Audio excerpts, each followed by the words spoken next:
వేదికగా చేసుకొని వైఎస్ఆర్సీపీ పార్టీ మీద, ఆ నాయకుల మీద, ఆ కార్యకర్తల మీద అనేక వ్యక్తిగత పోస్టులు అయితే పెడుతున్నారు. దానివల్ల వాళ్ళు ఇబ్బంది పడే సంఘటనలు ఉన్నా గానీ ఇలా జరుగుతూనే ఉన్నాయి. ఎన్నిసార్లు హెచ్చరించినా గానీ ఇలా జరుగుతూనే ఉన్నాయి.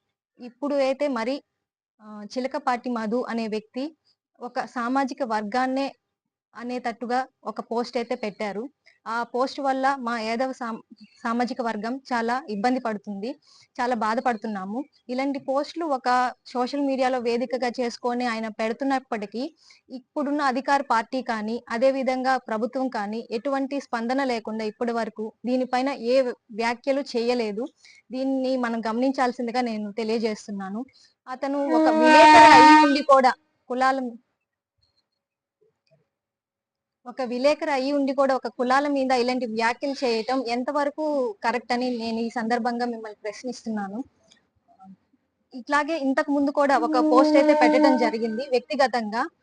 జోహార్ రఘు అని చెప్పేసి మా పార్టీ కన్వీనర్ గారిని ఇట్లా చనిపోయారు అన్నట్టు సృష్టించి ఒక పోస్ట్ పెట్టారు. దానికోసం ఇది ఏదైనా పొలిటికల్ ఇష్యూస్ ఉన్నప్పుడు పొలిటికల్ గా చూసుకోవాలే కానీ ఇలా పర్సనల్ గా వచ్చి పొలిటికల్ తేల్చుకోలేక దాన్ని పోటీ పడలేక ఇలా వ్యక్తిగతంగా ఏదో ఒక విధంగా ఇబ్బంది పెట్టాలి అనే మనో ఇదితో వచ్చి ఇలాంటి పోస్టులు పెట్టి వాళ్ళని ఇబ్బంది పెట్టేలా చేస్తున్నారు. మేమేమి ఆ పోస్ట్ వల్ల ఇబ్బంది పడలేదు. కానీ వాళ్ళకి ఒక ఫ్యామిలీ ఉంటుంది. వాళ్ళకి ఒక పిల్లలు ఉంటారు.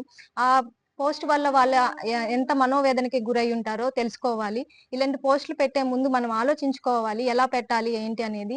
ఇలా కాకుండా ఇలా పెట్టడం వల్ల ఆయన ఒక సామాజిక వర్గాన్ని ఎంత ఇబ్బంది పడుతున్నారు. ఒక సామాజిక వర్గంని నే సోషల్ మీడియాలో ఇలా తీసుకొచ్చినప్పుడు ఆయన ఇంకా ఎటువంటి పోస్టులు పెడుతున్నారో మనం అర్థం చేసుకోవచ్చు. ఇలాంటి పోస్టులు పెట్టినప్పటికీ కూడా ఒక అధికారులుగా ఇప్పటి వరకు ఎవరు చర్యలు తీసుకోలేదు. మేము మా అధికారులను కోరుకుంటున్నాము. వాళ్ళని చట్టపరమైన చర్యలు తీసుకొని వాళ్ళని శిక్షించవలసిందిగా మేము ఈ సందర్భంగా కోరుకుంటున్నాము. ఒకవేళ చర్యలు చేపట్టినచో వాళ్ళకి మా సామాజిక వర్గం ద్వారా జిల్లా వ్యాప్తంగా కూడా మేమంతా ఐక్యమై వాళ్ళకి కరెక్ట్ గా సమాధానం చెప్తామని సందర్భంగా నేను తెలియజేసుకుంటున్నాను.